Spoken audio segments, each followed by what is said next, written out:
Hello అండి. Welcome to విద్యా stories. నిశ్శబ్ద యుద్ధం 19వ భాగం. రవీంద్ర, మామయ్య, సుదర్శన్, విజయ జీవితాల్లో జరిగిన ఏదో నిజం తెలుసుకోవాలని పల్లెకు వెళ్ళాడు రవీంద్ర. చెప్పండి తాతయ్య, ఎందుకు మౌనంగా ఉన్నారు? మౌనంగా ఉన్న తన తాతయ్యను అడిగాడు మరొక మారు రవీంద్ర. మారపురెడ్డి ఊపిరి గట్టిగా పీల్చి వదులుతూ, మీ మామయ్య కొద్ది రోజుల్లో వస్తాడుగా రవి, అప్పుడే అడిగి తెలుసుకో, చెప్పాడు మారపురెడ్డి. 18వ భాగంలో ఇంతవరకు విన్నాం కదండి. ఇక ప్రస్తుతం కథలోకి వెళదాం. తాతయ్య, నాకు తెలిసిన నిజాలు అడగటానికి వచ్చాను. ఇప్పుడు నువ్వు కూడా ఏమీ తెలియనట్లుగా చెప్పలేదంటే నేను విన్నది నిజమే అని నాకు అర్థమవుతోంది.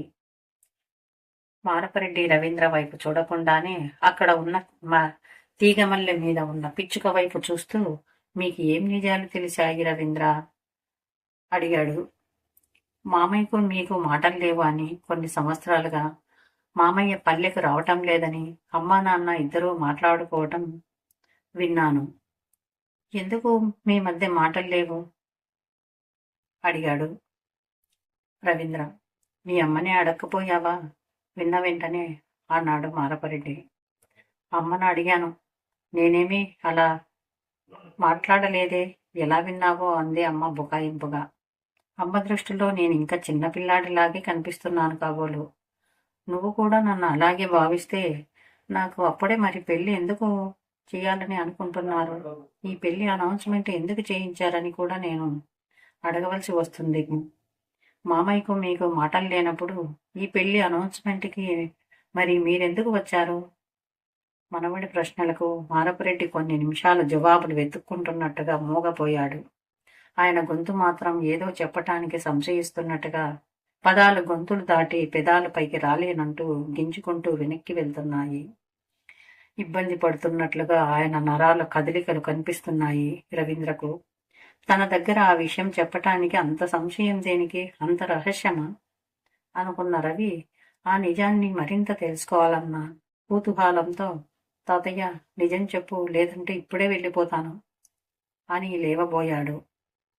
రవీంద్ర, నాకు తెలిసినంత వరకు చూచాయిగా చెప్తాను. కూర్చో, తర్వాత మీ మామయ్యను అడిగి తెలుసుకో అని ఆయన చెప్పటం మొదలుపెట్టాడు. మీ మామయ్య విజయను ఎవరికీ చెప్పకుండా పెళ్లి చేసుకున్నాడు. అది మేము సమర్థించలేకపోయాము. వాడు చేసింది మాకు నచ్చకపోయినా విజయ ప్రెగ్నెంట్గా ఉండటంతో అన్నీ మర్చిపోయి సర్దుకుపోయాము. సుదర్శన్కు కూతురు పుట్టాక ప్యారిస్ వెళ్లారు.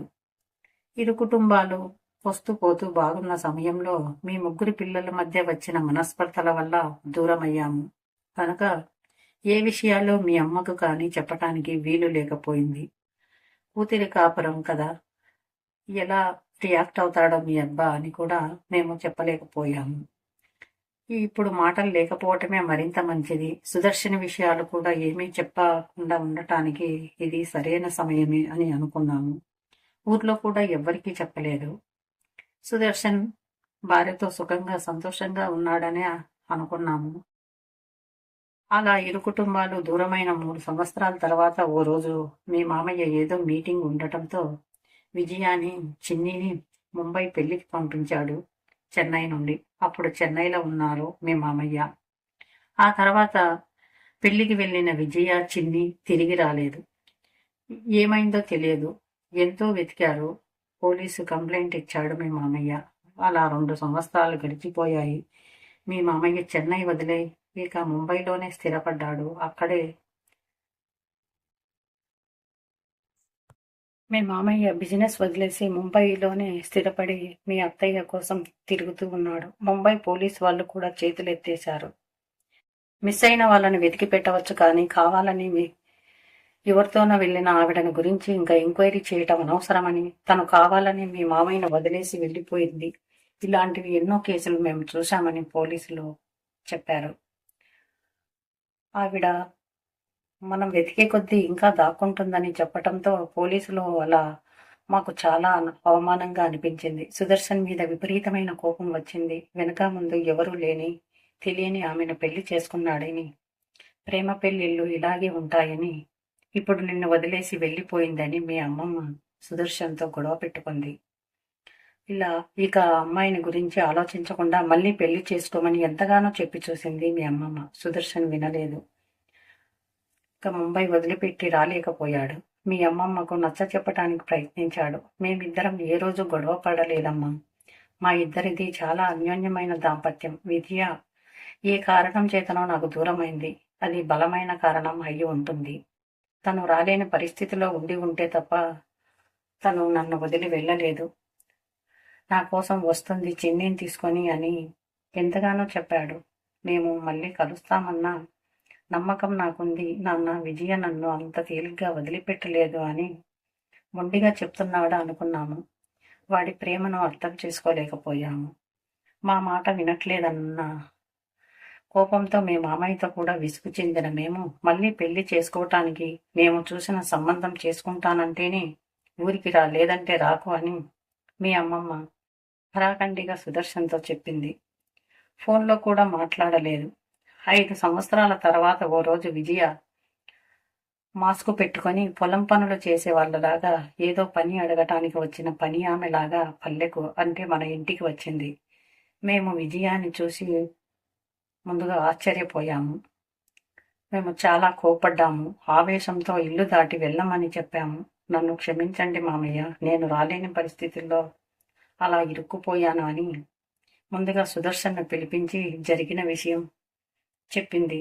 తను పడ్డ కష్టానికి చాలా జాలిపడ్డాము. తన పుట్టింటి తరపు వారు ఆ పెళ్లికి వచ్చారట. వచ్చినప్పుడు విజయాను చూశారట. తనకు తెలియకుండానే విజయాను ఫాలో అయ్యి ముంబై నుండి చెన్నై ఎయిర్పోర్టుకు వెళుతున్నప్పుడు ఏం జరిగిందో తెలియదు. కళ్ళు తెరిచి చూసేసరికి విజయాను చిన్నీని ముంబైలోనే హౌస్ అరెస్ట్ చేశారని చెప్పింది. అయితే వాళ్ళు మిమ్మల్ని ఇబ్బంది పెట్టారా అని అడిగాను. ఎలాంటి ఇబ్బంది లేకుండా చాలా బాగా చూసుకునేవారు. తినటానికి ఉండటానికి అయితే తమను గెస్ట్ హౌస్లో ఉంచారు. బాగా సెక్యూరిటీ పెట్టి బయటికి రానివ్వకుండా, ఎవరికి ఫోన్ చేయనివ్వకుండా చిన్నీని స్కూల్కు కాలేజీకి పంపిస్తూనే వారి సెక్యూర్లోనే చిన్నీని చదివించేవారని, ఎంతో మహారాణిలా చూసుకుంటున్నా కూడా భర్తకు దూరమైన విజయ తండ్రికి దూరమైన కూతురుని చూసుకొని కన్నీళ్లతోనే బ్రతుకుతుండేదట. అమ్మాయికి పెళ్లి వయసు వచ్చాక తన అన్న కొడుకుకు చిన్నీని ఇచ్చి పెళ్లి చేయటానికి చూస్తున్నారని, అందుకే సమయం చూసి ఎవరో తన చిన్ననాటి ఫ్రెండ్ దగ్గరికి ఎవరినో పంపి కాలేజీకి వెళ్ళిన చిన్నీని అటు నుండి అటే విజయ ఫ్రెండ్ పరిస్థితికి జాలిపడి చిన్నీని అక్కడి నుండి తప్పించిందట. అలా వారి బంధువుల దగ్గర మాత్రం నా కూతురిని మీరు ఏదో చేశారని విజయ కావాలని ఏడ్చి సమయం చూసి అక్కడ ఉన్న సెక్యూరిటీతో ముందే మాట్లాడుకొని ఉండటంతో తన పరిస్థితికి వివరించి తన దగ్గర ఉన్న నగలు సెక్యూరిటీకి ఇచ్చి తను కూడా పారిపోయి వచ్చేశానని చెప్పింది. మరి ఇప్పుడు చిన్ని ఎక్కడ ఉందమ్మా అని నేను అడిగాను. తీసుకెళ్లిన ఆవిడ అబ్రాడులో ఉండేది. ఆవిడ చిన్నిని తీసుకెళ్లిపోయి అక్కడే తనకొక పని మనిషి కావాలి అన్నట్లుగా చిన్నిని తీసుకెళ్లి వాళ్ళ సొంత క్యాంపస్లోనే చదివిస్తుందట. మరి నీ పుట్టింటి వాళ్ళకు నీ మీద అంత ప్రేమ ఉన్నప్పుడు వాళ్ళకే ఇచ్చి పెళ్లి చేయొచ్చు కదమ్మా మన చిన్నీని అని అడిగాను విజయాను. శాంతి వదిన చిన్నీని చిన్నప్పుడు చాటలో పడుకోబెట్టినప్పుడే దేవుడు ఆ రోజు తలరాత రాస్తాడని, దేవుడి ముందు కూర్చొని దేవుడిని తన మేనకోడలుగా రావాలని దగ్గరుండి ప్రార్థించింది మామయ్య. అది నేను మర్చిపోలేను. వాళ్లకు మనకు ఇప్పుడు మాటలు లేవు కదమ్మా. అప్పుడు అనుకున్న మాట ఇప్పుడు నిలబెట్టుకుంటారన్న నమ్మకం ఏమిటి అని కూడా నేను అడిగాను విజయాను. శాంతి వదిన దేవుడి దగ్గర కోరుకున్న కోరిక ప్రార్థన వృధా కాకూడదు. వదిన మాట ఇచ్చాక తప్పకుండా నెరవేర్చుతుంది. ఆ ఆశతోనే బ్రతికిస్తున్నాను అని విజయ చెప్పింది.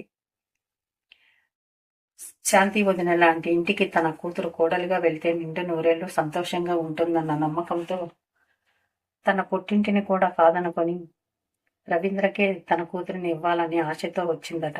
అయితే మీరు చిన్నీని చూడలేదా తాతయ్య అడిగాడు రవీంద్ర. లేదు, చూడలేదు రవి. ఫోన్లో కూడా ఒకసారి కూడా మాట్లాడలేదా ఆశ్చర్యంగా అడిగాడు రవీంద్ర. లేదు, మాట్లాడలేదు.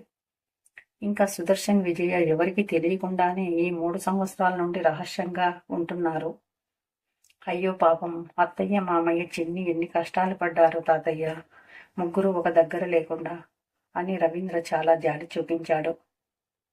సరే, అలా తోటలోకి వెళ్ళి వద్దాం పద అన్నాడు మారపరెడ్డి. సరే వెళ్దామని బయటకు వచ్చి గెస్ట్ హౌస్ నుండి చుట్టూ ఉన్న తోట చూస్తూ మాట్లాడుకుంటున్నారు. తోటలో ఉన్న మామిడికాయలు, పనసకాయలు, రకరకాల పూల చెట్లు, చీని, దానిమ్మ అన్నిటినీ ఆ చెట్ల నీడల మధ్య నడుస్తూనే అడిగాడు రవీంద్ర. తాతయ్య, అత్తయ్య వాళ్ళను హౌస్ అరెస్ట్ చేసిన వాళ్ళ మీద అత్తయ్య ఎందుకు పోలీస్ కంప్లైంట్ ఇవ్వలేదు బయటికి వచ్చాక? అలా చేసి ఉంటే బాగుండేది కదా, ఎందుకు భయపడుతున్నారు అడిగాడు రవీంద్ర. అదంత తేలికైన పని కాదట. అలా పోలీస్ కంప్లైంట్ ఇచ్చాక మరింత చిక్కుల్లో పడతామని మీ అత్తయ్య చెప్పడంతో ఏమీ మాట్లాడలేకపోయాను. మంచితనానికి మంచితనంగా ఉంటారు. వాళ్ళకి విరుద్ధంగా ఏం చేసినా వాళ్ళు వేరే విధంగా రియాక్ట్ అవుతారట, చాలా సైకోలాగా. అందుకే నేనేమీ చెప్పలేకపోయాను. మహేశ్వరమ్మ నుండి ఇంతలో ఫోన్ రావడంతో ఫోన్ లిఫ్ట్ చేశాడు. ఫోన్లో మాట్లాడాక, భోజనానికి రమ్మంటుంది మీ అమ్మమ్మ, 1 గంట అయింది, వెళ్దామా అన్నాడు. సరే తాతయ్య అని ఇద్దరు ఇంటికి బయలుదేరారు. అప్పటికే మహేశ్వరమ్మ మనవడి కోసం చాలా వంటలు చేసి పెట్టింది, పని వాళ్ళని పిలిపించి సహాయంగా. అమ్మమ్మ వంటను సుష్టిగా భోంచేశాక ఆవిడ భుజాల చుట్టూ చెయ్యి వేసి మెచ్చుకొని, మా అమ్మమ్మ చేతి వంట చాలా సంవత్సరాల తర్వాత తిన్నాను, అన్నీ నాకు ఇష్టమైన వంటలు గుర్తుపెట్టుకొని మరీ చేసింది. మా అమ్మమ్మ చాలా మంచిది అంటూ ఆవిడ భుజాల చుట్టూ చేతులు వేసి ఆవిడ బుగ్గలు సాగదీశాడు. నీకు ఈ అలవాటు ఇంకా పోలేదు అని మురిపంగా మనవడి తల నిమిరింది మహేశ్వరమ్మ. సరే, కాసేపు పైకెళ్ళి పడుకుంటాను అని చెప్పేసి రవీంద్ర దగ్గర ఉన్న ఫోటో, ఫ్రంట్ ప్యాకెట్లో ఉన్న ఫోటో తీసి మేడపైకి వెళ్ళాక, తాతయ్య ఈ ఫోటోలో ఉన్నది ఎవరు? అమ్మ తలగడ కింద ఉంటే చూశాను అని అడిగాడు రవీంద్ర. మారపరెడ్డి ఫోటో వంక చూస్తానే, ఆ ఫోటో మొన్న నీ బర్త్డేకి వచ్చినప్పుడు నేను మీ అమ్మకి ఇచ్చాను అన్నాడు. ఎందుకు ఇచ్చారు తాతయ్య? ఎవరు ఈ అమ్మాయి అడిగాడు రవీంద్ర. అది చిన్ని చిన్ని ఫోటోనే. చిన్ని ఎలా ఉంటుందో మీ అత్తయ్య తరపు బంధుత్వానికి తెలుసు కనుక వారు చిన్నిని గుర్తుపట్టకుండా ఉండటానికి అలాంటి మేకప్ వేశారంట. ఒకవేళ వాళ్ళు ఎక్కడైనా ఎంక్వైరీ చేసినా కూడా చిన్ని ఆచూకీ ఎవరికి తెలియకుండా ఉండటానికి నల్లగా ఉన్నట్లుగా, మారుమూల పల్లెటూరు అమ్మాయిలాగా, వీసా పాస్పోర్ట్లో కూడా ఇలాగే బాగలేనట్లుగా మేకప్ వేసి ఇండియా నుండి అబ్రోడ్కి తీసుకువెళ్ళారట. రవీంద్ర తాతయ్య చెప్పేది విని ఆశ్చర్యపోయాడు. మరింత పరిశీలనగా ఆ ఫోటో వైపు చూస్తూ ఉన్నాడు. జడకు రిబ్బన్ పెట్టుకొని, మెడలో నల్లటి తాయెత్తు దారం కట్టుకొని, నీలం కలరు లంగా ఓనీతో ముఖం నలుపు రంగులో ఉంది. మెడలో కానీ చెవుల్లో కానీ ఎలాంటి ఆభరణాలు లేవు. బాగా పరీక్షగా చూస్తే కానీ అందులో కూడా ఎందుకో కొట్టొచ్చినట్టుగా కనిపిస్తుంది చిన్ని అందం. అప్పుడు గమనించాడు రవీంద్ర. రవీంద్ర ఫోటో వైపు అంత పరీక్షగా చూస్తూ ఉంటే మారపరెడ్డి రవీంద్ర భుజం మీద చెయ్యి వేసి, ఇలా ఉంది ఏంటి, ఎలా పెళ్లి చేసుకోవాలి, ఇలాంటి అమ్మాయిని అని అనుకుంటున్నావా రవీంద్ర అని ఆయన నవ్వాడు. అలా కాదు తాతయ్య అని నసుగుతూ మారపరెడ్డి వైపు చూశాడు రవీంద్ర. భయపడకు, మీ మామయ్యలాగే అందంగా ఉందట చిన్ని, విజయ చెప్పింది నాతో. ఈ ఫోటో నా చేతికిచ్చి, మీ మనవరాలు చాలా అందంగా ఉంది, అచ్చు సుదర్శన్ పోలికలతో మామయ్య, అలాంటి అందమైన మీ మనవరాలకి ఇలాంటి మేకప్ వేసి పంపించవలసి వచ్చింది అబ్రాడ్కు అని బాధపడింది. ఆ ఫోటో నాకు ఇవ్వమ్మా అన్నాను. ఈ ఫోటో ఎవరికీ చూపించకూడదు మామయ్య, ఇలా ఉంది అని తెలిస్తే మళ్ళీ ఈ ఫోటో పట్టుకొని అందరూ చిన్ని కోసం తిరుగుతారు, ఎంక్వైరీలు చేస్తారు, చిన్ని అబ్రాడ్లో ఉన్నట్టుగా తెలుస్తుంది అని చెప్పింది. అందంగా ఉన్నప్పుడు ఫోటో చూపించడానికి నా దగ్గర ఫోన్ లేకపోవడంతో ఫోటోలు తీయలేదు అని చెప్పింది. అదే మీ అమ్మకి మొన్న వచ్చినప్పుడు అన్ని విషయాలు చెప్పి ఫోటో ఇచ్చాను అని మారపరెడ్డి చెప్పడం ముగించాడు. మరి శివారెడ్డి అబ్బకు ఈ విషయాలన్నీ తెలుసునా తాతయ్య అడిగాడు రవీంద్ర. మీ అబ్బకు అన్ని విషయాలు చెప్పాకనే ఏమన్నాడో తెలుసా?